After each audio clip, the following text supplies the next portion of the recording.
Karnataka high court ने शैक्षणिक संस्थान में हिजाब पर बैन को चुनौती देने वाली याचिकाओं को किया खारिज। का हिजाब इस्लाम का अनिवार्य हिस्सा नहीं। बजट सत्र में तू मैं पर बोले तेजस्वी यादव, सीएम पर किया वार। कहा आसन से माफी मांगे नीतीश कुमार। बीजेपी विधायक ने नीतीश कुमार पर सदन में हुए हंगामे पर किया पलटवार, तो आरजेडी ने भी साधा निशाना।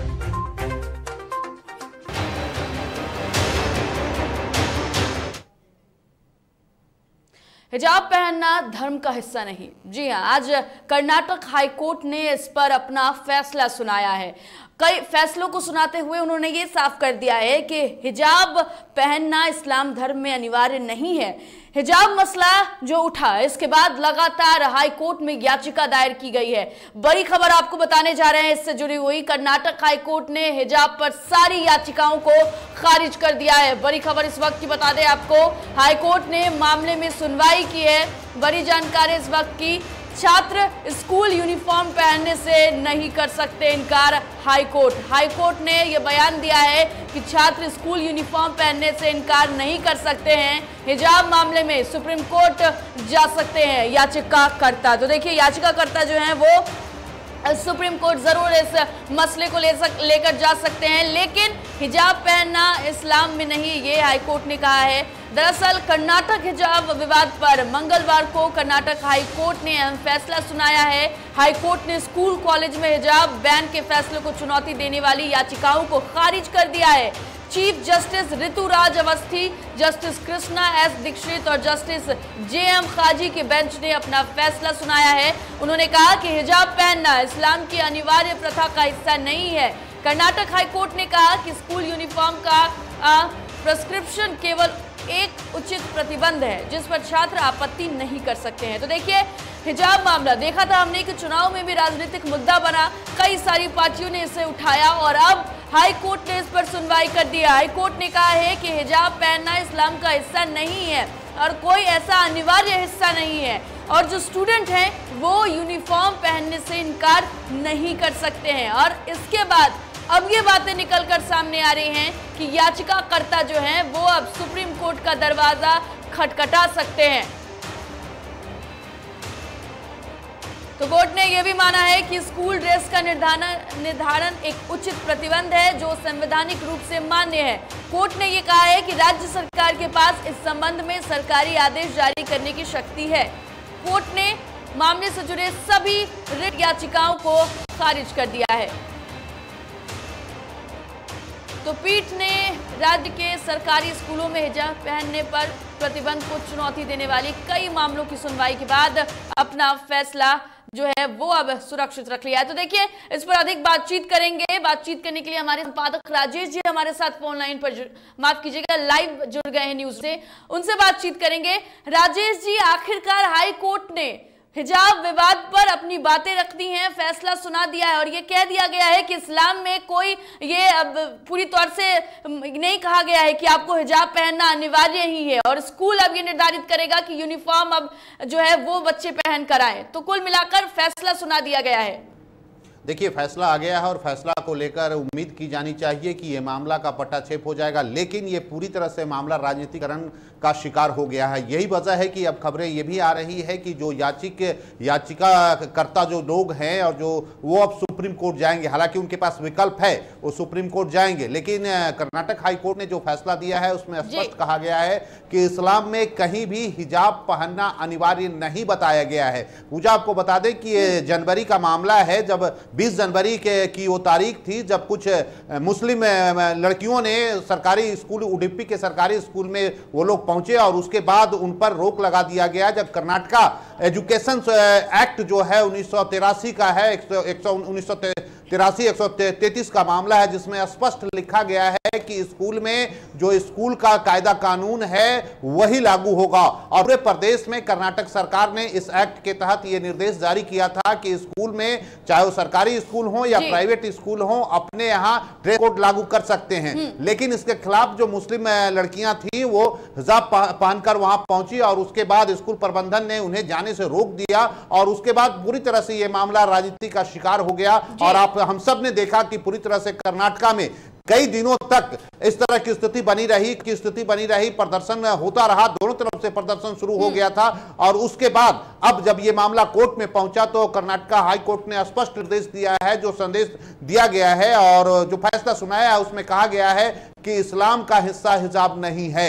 अब इसके बाद जिस तरीके से इस पूरे मसले को राजनीतिक एंगल देने की कोशिश की गई, जब हमने देखा कि चुनाव प्रचार प्रसार में भी इसका जिक्र किया गया, कर्नाटक में पत्थरबाजी, रोड़ेबाजी हुई, क्या लगता है कि इस मसले को इतना आगे तक बढ़ाना, राजनीतिकरण करना इसका, और इसको आप किस तरीके से देखते हैं? क्योंकि इस मसले को बहुत ज्यादा आगे लेकर जाया गया था, हमने देखा कि किस तरीके से इसको पूरी तरीके से राजनीति में भी घसीटा गया और मामला यहां तक पहुंच गया कि देखिए हाईकोर्ट में सुनवाई हुई है और कहीं ना कहीं ये बातें निकलकर सामने आ रही कि सुप्रीम कोर्ट भी अब याचिकाकर्ता जाने वाले हैं। दरअसल हिंदुस्तान में आज से नहीं, 47 से पहले और 47 के बाद से अगर देखेंगे तो हिंदू मुस्लिम का जो मसला है अक्सर राजनीति का शिकार होता रहा है और कई ऐसे मुद्दे आए, चाहे हम सब ने देखा साहिवानो केस का मामला था, उसमें भी यही हुआ था, राजीव गांधी उस वक्त प्रधानमंत्री हुआ करते थे। तो कुल मिला के अगर देखा जाए 3 तलाक का मसला हम सब ने देखा, तो जब भी इस तरह के कोई भी इशू आते हैं तो उसका राजनीतिकरण होता है। जो राजनीतिक पार्टियां हैं वो अपने सुविधा के अनुसार, अपने फायदे और नुकसान के अनुसार इसका इस्तेमाल करती रही हैं, चाहे वो भारतीय जनता पार्टी हो, कांग्रेस हो या एबीसीडी हिंदुस्तान की जो भी पार्टियां हैं, वो सभी पार्टी इसका राजनीतिकरण करते रहे हैं ये लोग। और इस बार भी 5 स्टेट में जब चुनाव हो रहा था और हिजाब का मसला जब सबके सामने आया तो निश्चित रूप से दोनों तरफ से, हर तरफ से ये इसका पूरा तरह से राजनीतिक फायदा लेने की कोशिश की गई और चुनाव प्रचार में एक बार नहीं कई बार हिजाब का मसला उठा। राजेश जी, एक सवाल लेना चाहेंगे, अगर याचिकाकर्ता जो हैं वो सुप्रीम कोर्ट में जाते हैं तो क्या अंदेशा लगाया जा रहा है कि अगर जाते हैं उसके बाद क्या संभावना है कि बातें आगे कहां तक बढ़ सकती हैं?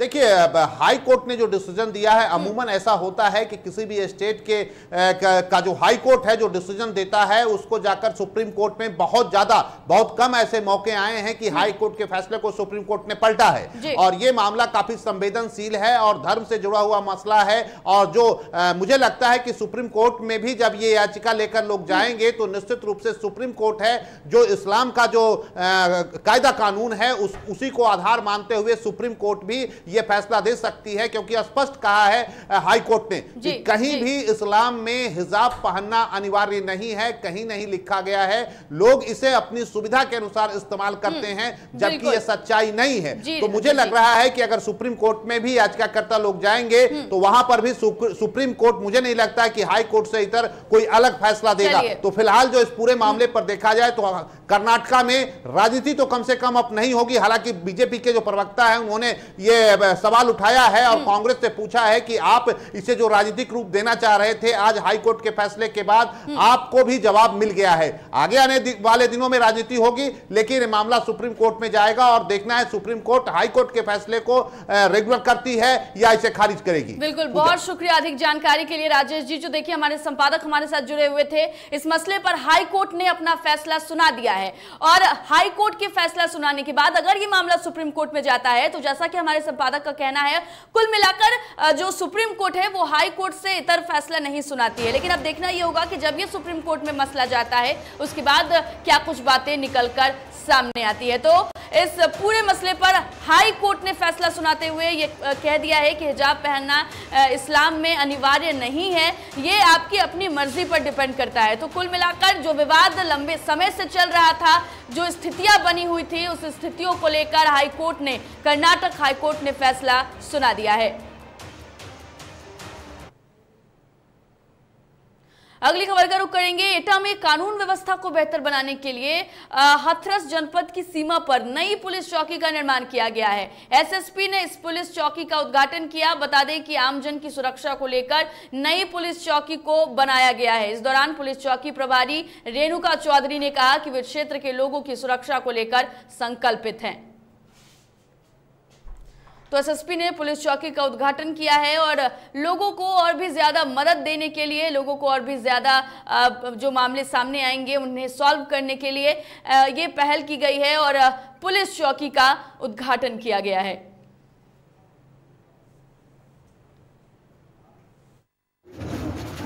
आज थाना पिलवा अंतर्गत इतवास चौकी के पुराने भवन का जीर्णोद्धार का उद्घाटन हुआ है और ये वरिष्ठ पुलिस अधीक्षक महोदय द्वारा कार्यक्रम को संपादित किया है। इस चौकी के वर्किंग होने से यहाँ पे कुल 5 ग्राम पंचायतों और करीब 35-36 नगरीय इसमें लगते हैं। इनमें कानून व्यवस्था की स्थिति और भी सुधार होगा और हाईवे पर होने वाले कानून अपराधों पर नियंत्रण।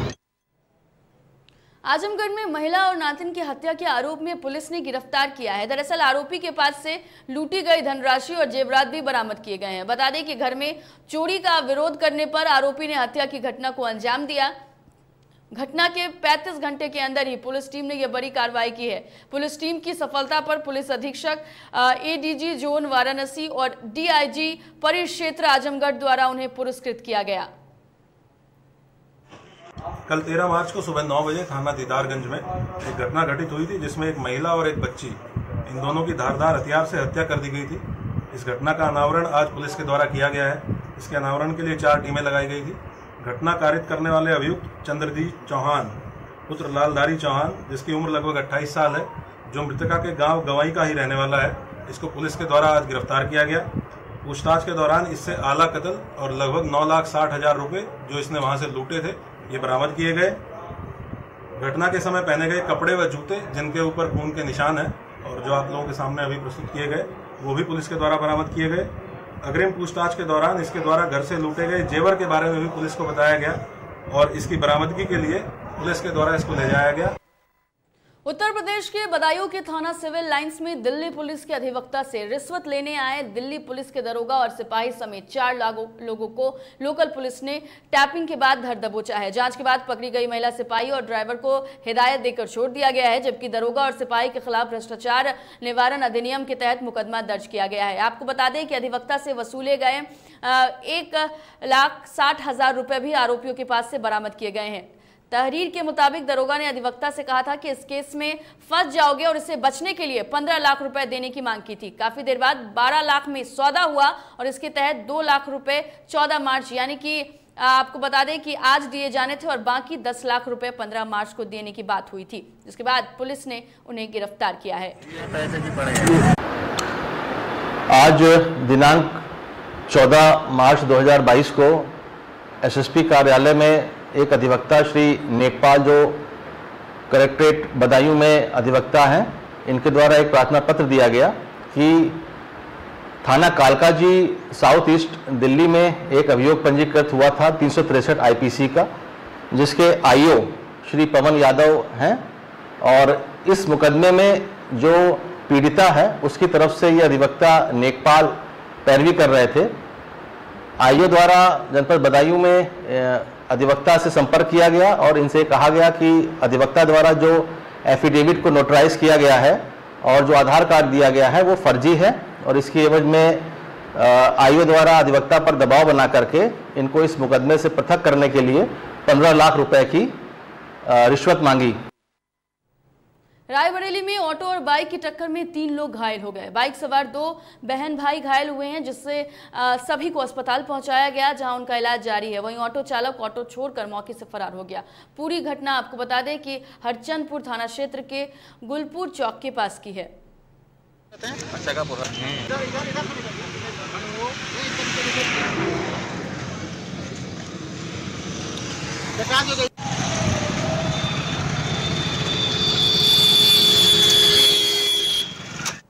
कल विधानसभा में बजट सत्र के दौरान जिस तरीके से सीएम नीतीश कुमार और विधानसभा अध्यक्ष के बीच तू-तू मैं हुई, इसके बाद अब विपक्ष लगातार निशाना साध रहा है। अब इसको लेकर नेता प्रतिपक्ष तेजस्वी यादव का भी बयान सामने आया है। दरअसल कटिहार में नेता प्रतिपक्ष तेजस्वी यादव ने अपने विधान परिषद चुनाव प्रत्याशी कुंदन यादव के प्रचार में पहुंचे। इस दौरान उन्होंने कई मुद्दों पर खुलकर अपनी बात रखी। देखिए, कल बिहार विधानसभा में मुख्यमंत्री द्वारा विधानसभा अध्यक्ष के आसन पर टिप्पणी को तेजस्वी ने बिहार विधानसभा के लिए काला दिन बताया है। उन्होंने कहा कि इस बार ऐसा कई दिन पहले भी आ चुका है, लेकिन इस बार तो हद हो गई है। उन्होंने कहा कि अगर सच में लोकतंत्र के गरिमा को बचाना है तो मुख्यमंत्री को आज से सदन में अध्यक्ष आसन से माफी मांगनी चाहिए। बहुत ही दुखद है, निंदनीय है कि इस प्रकार का व्यवहार मुख्यमंत्री जी की ओर से रहा। बिहार विधानसभा में अध्यक्ष जो होता है वो कस्टोडियन होता है हाउस का। आप उसको डायरेक्ट नहीं कर सकते, डिक्टेट नहीं कर सकते। हमको ज़्यादा करना ठीक नहीं लगता, लेकिन अगर लोकतंत्र के मंदिर को बचाना है और एक सही संदेश देना है तो मुख्यमंत्री जी को आज माफी मांगनी चाहिए।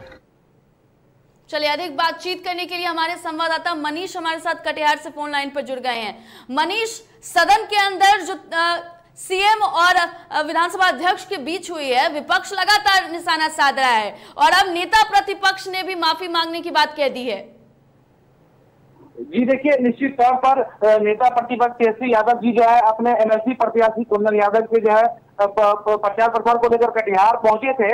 इसी दरमियान उन्होंने जो है कल सदन में जो मुख्यमंत्री नीतीश कुमार और स्पीकर के बीच हुए बहस को लेकर एक बड़ा बयान दिया है। उन्होंने कहा है कि यह कोई बड़ी, ये पहली बार ऐसा नहीं है, इससे पहले भी इस तरह का सदन में इससे भी घिनौना जो है वो बात हुई है और इससे जो है सदन को जो कलंकित भी किया गया है। उन्होंने साथ ही यह भी कहा है कि माननीय जो मुख्यमंत्री हैं उनको जो है माफी मांगनी चाहिए और स्पीकर पर इस तरह का टिप्पणी करना मुख्यमंत्री होकर सही बात नहीं है। बिल्कुल मनीष, बहुत शुक्रिया तमाम जानकारी के लिए। तो देखिए, तेजस्वी यादव ने सीएम पर वार किया है। तेजस्वी यादव का ये साफ तौर पर कहना है कि कल सदन में जो भी हुआ वो काला दिन था और ऐसे में आसन से सीएम नीतीश कुमार को माफी मांगनी चाहिए। तो देखिए, लगातार जो विपक्ष है वो सीएम ने जिस तरीके से कल सदन में अध्यक्ष से बातचीत की, इसके बाद लगातार उन पर पलटवार जो है वो किया जा रहा है और विपक्ष निशाना साध रहा है। तूतू मैमे पर बवाल, कल सदन में जो घटना घटी है इसके बाद से लगातार विपक्ष तो निशाना साध ही रहा है। आपको बता दें कि इससे पहले बिहार विधानसभा के बजट सत्र के 12वें दिन मुख्यमंत्री नीतीश कुमार और विधानसभा अध्यक्ष विजय कुमार सिन्हा के बीच हुई कई मुद्दों पर तूतू में लेकर बीजेपी विधायक विनय बिहारी ने मीडिया से बात की है और मीडिया से बात करते हुए उन्होंने कहा कि जिस तरीके से कल अध्यक्ष महोदय के साथ जो हुआ वो गलत है और मुख्यमंत्री को ऐसा नहीं करना चाहिए था। इतना ही नहीं, उन्होंने कहा कि जो बयान कुछ दिन पहले उन्होंने दिया था वो बयान को उन्होंने दोहराया और फिर सवाल उन्होंने खड़ा किया। उन्होंने कहा कि सरकार जो है वो विधायकों की बिल्कुल नहीं सुनती। नहीं, मुख्यमंत्री जी गलत किए हैं। मुख्यमंत्री जी सदन को अपमानित किए हैं और हम कहेंगे कि एक भी सदस्य जो है इस तरह की बात हुई, एक भी सदस्य खड़ा होकर नहीं बोला कि माननीय मुख्यमंत्री जी को इस तरह का व्यवहार नहीं करना चाहिए। इस तरह से अपमानित थोड़े किया जाता है किसी को। चलेगा ये मेल जो है जेडीयू बीजेपी का? चले ना चले ये तो बड़े लोग सोचेंगे। हम विधायक हैं, हम तो पहले ही कह चुके हैं। हम तो होली मिलन समारोह में बोले थे, क्या बोले थे हम कि पद पंछी क्षेत्र पिजड़ा हो गया है और नीतीश बाबू के राज्य में विधायक लोग हो गया है। तो हमारी पार्टी का एक भी विधायक जो है खड़ा होकर नहीं बोला कि इस तरह की बात मुख्यमंत्री जी क्यों कर रहे हैं। बोलना चाहिए था। सदन को अपमानित करने के लिए किसी को छूट नहीं। वहीं आपको बता दें कि जहां एक तरफ बीजेपी ने नीतीश कुमार पर हमला बोला तो वहीं आरजेडी विधायक ने भी हमला बोला है। आपको बता दें कि विनय बिहारी जो बीजेपी विधायक हैं उन्होंने जो आरोप लगाया था इस पर राजद के मुख्य प्रवक्ता और विधायक भाई वीरेंद्र ने भी बयान दिया है। उन्होंने कहा कि जो कल सदन में हुआ वो गलत है। कल लगा कि मुख्यमंत्री ब्यूरोक्रेसी की मदद से सरकार चलाना चाहते हैं। ये एकदम गलत है, सरासर गलत है और माननीय मुख्यमंत्री का दोहरा जो चरित्र है वो सामने आ गया और वो लगा कि ये ब्यूरोक्रेसी का राज चाहते हैं और ये कानून का राज नहीं चाहते हैं। ये लोकतंत्र को समाप्त करना चाहते हैं और सदन को डिटेक्ट कर रहे हैं। इसका मतलब आप हिटलर शाही चलाना चाहते हैं। मैं बता देना चाहता हूं माननीय मुख्यमंत्री, तेजस्वी यादव और राजद के रहते हिटलर शाही आपकी नहीं चलेगी। सदन से लेकर सड़क तक आपके खिलाफ में हम लोग लड़ने का काम करेंगे। आपने जनता के साथ जिस तरह से और जनता के साथ जिस तरह से आप व्यवहार कर रहे हैं, लगता है आपका दिन पूरा हो गया है, आपका मुख्यमंत्री पद से जाने का दिन पूरा हो गया है। इसलिए जब दिया भभकता है, तेल समाप्त हो जाता है, तो कैसे लौ ऊपर में होता है, लगता है कि उसी तरह इनका मुख्यमंत्री पद जाने वाला है। चलिए, विधानसभा से हमारे संवाददाता उत्कर्ष हमारे साथ लाइव जुड़ गए हैं, उनका रुख करेंगे और इस पर अधिक बातचीत करेंगे। उत्कर्ष, जहां कल सदन के अंदर ये तूतू मैमे हुई है, इसके बाद से लगातार सभी सीएम पर हमलावर दिख रहे हैं। बीजेपी ये कह रही है कि आगे हमारा साथ रहता है या नहीं रहता वो तो अलग बात है, लेकिन कल जो सदन के अंदर हुआ वो नहीं होना चाहिए।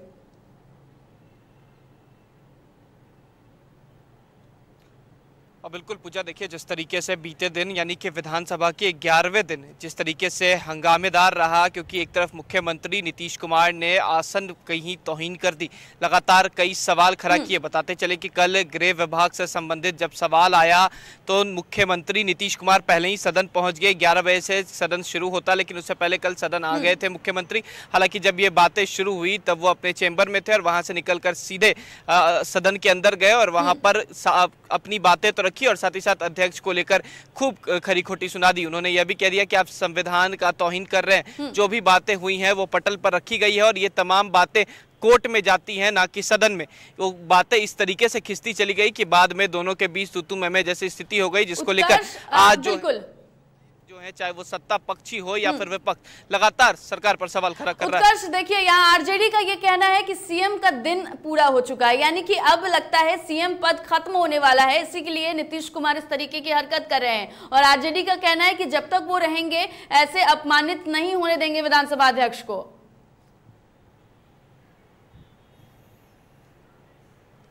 बिल्कुल पूजा, देखिए जिस तरीके से भाई वीरेंद्र मुख्य प्रवक्ता हैं, विधायक भी हैं राजद के, उन्होंने कह दिया है कि ब्यूरोक्रेसी की मदद से सरकार चलाना चाहते हैं, उन्हें संविधान पर कोई भरोसा नहीं है। मुख्यमंत्री नीतीश कुमार चाहते हैं कि ब्यूरोक्रेसी के दम पर ही सरकार चले। और इतना ही नहीं, उन्होंने हिटलर शाही की भी बात कर दी कि मुख्यमंत्री हिटलर शाही जैसी स्थितियां बनाना चाहते हैं बिहार में, और जब तक राजद है, जब तक तेजस्वी यादव है, तब तक इस तरीके की स्थिति नहीं होगी और ऐसी स्थिति हुई तो मुख्यमंत्री नीतीश कुमार को अपनी कुर्सी से हाथ धोना पड़ जाएगा।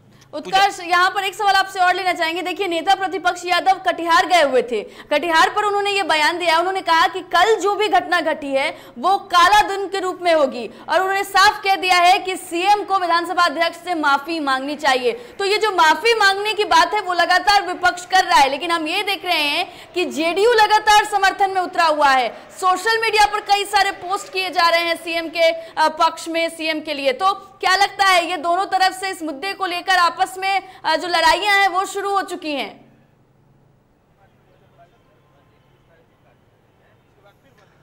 बिल्कुल पूजा, देखिए एक तरफ मुख्यमंत्री नीतीश कुमार ने जिस तरीके से विधानसभा में तौहीन की है अध्यक्ष महोदय की, और उसके बाद जिस तरीके से बातें चल रही थी, कल से ही देखा गया है कि जेडीयू के सोशल मीडिया पर लगातार नीतीश कुमार का पक्ष रखा जा रहा है। तो दूसरी तरफ आज तेजस्वी यादव ने भी कह दिया है कि माफी मांगे और काला दिन के रूप में। इसीलिए आज राजद के तमाम विधायक जो है वो अपने काला पट्टी पहन कर आए थे। जब उनसे पूछा गया तो उनका भी यही कहना है कि सर्कस बना दिया गया है नीतीश कुमार के द्वारा। एक जो टायर है वो ट्रक का है तो दूसरा टायर जो है वो स्कूटर का, और ऐसे में बैलेंस नहीं बन पा रहा है जेडीयू और एनडीए के बीच। तो कहीं ना कहीं अब समय जो है नीतीश कुमार का पूरा हो गया और इसी वजह से आज सदन भी नहीं चल पाया। 2 बजे तक सदन को स्थगित कर दिया गया, विपक्ष ने हंगामा किया। बिल्कुल, बहुत शुक्रिया उत्कर्ष तमाम जानकारी के लिए। तो देखिए, आज जो सदन में लगातार कार्रवाई चल रही थी उसे 2 बजे तक स्थगित कर दिया गया है। कुल मिलाकर मामला ये है कि जो कल घटना घटी है, नीतीश कुमार ने विधानसभा अध्यक्ष से जिस तरीके से बातचीत की है उसके बाद पूरा माहौल गर्म दिख रहा है और ऐसे में अब स्थिति ये हो गई है कि कोशिश ये है कि किसी तरीके से सीएम नीतीश कुमार जो है वो माफी मांगे। लेकिन देखिए, अब ये देखना अहम होगा कि आखिर माफी मांगी जाती है या नहीं। तो अगली खबर का रुख कर लेते हैं। भागलपुर के तातारपुर थाना क्षेत्र में 2 पक्षों के बीच तनाव की घटना सामने आई। इस घटना में जमकर पथराव हुआ और कई लोग घायल हुए। घटना की सूचना मिलते ही डीएम, एसएसपी सहित 8 थाने की पुलिस, रेफ और कमांडो के जवान मौके पर मौजूद रहे। हालांकि आपको बता दें कि माहौल फिलहाल शांत है, लेकिन क्षेत्र पुलिस छावनी में तब्दील है। वहीं डीएम ने बताया कि लॉज में रहने वाले छात्र का मोबाइल चोरी होने के बाद उसने कुछ लड़कों के साथ दूसरे पक्ष पर हमला बोल दिया। छात्रों ने ऐसा बिना पुलिस को सूचित किए हुए किया। दूसरी ओर हमले के विरोध में दूसरे पक्ष ने भी जवाबी कार्रवाई में हमला किया और विवाद ने पथराव का रूप ले लिया। छुड़ाने गए थे, वो लोग आगे रुमाल और चाकू से पूरा मार शुरू कर दिया। मुन्ना रंगेश का 5 किलो बेटा और मुन्ना रंगेश स्वयं वो सबसे बंदूक था। वहाँ पे और एक लड़का रहता है तेजू नाम का है, वो भी मारपीट करने के लिए निकल गया बंदूक लेकर। बात आ रही है, अभी वैसे अनुसंधान चल रहा है कि लड़के यहाँ रहते हैं लॉज में, हॉस्टल है, तो उसमें मोबाइल चोरी हुआ है जैसा लड़कों का आरोप है, लेकिन जिसका मोबाइल चोरी हुआ है वो लड़का यहाँ उपलब्ध नहीं है। तो अभी हम लोग उसको वेरीफाई कर रहे हैं और उसी क्रम में जो लड़के लॉज में रहते हैं उन्होंने यहाँ के कुछ स्थानीय लड़कों को इन्वॉल्व करके अपने मोबाइल की खोजबीन शुरू की बिना पुलिस को बताए हुए। फिलहाल इस बुलेटिन में इतना ही। देश दुनिया की तमाम खबरों के लिए देखते रहिए DTV भारत। मुझे दीजिए इजाजत। नमस्कार।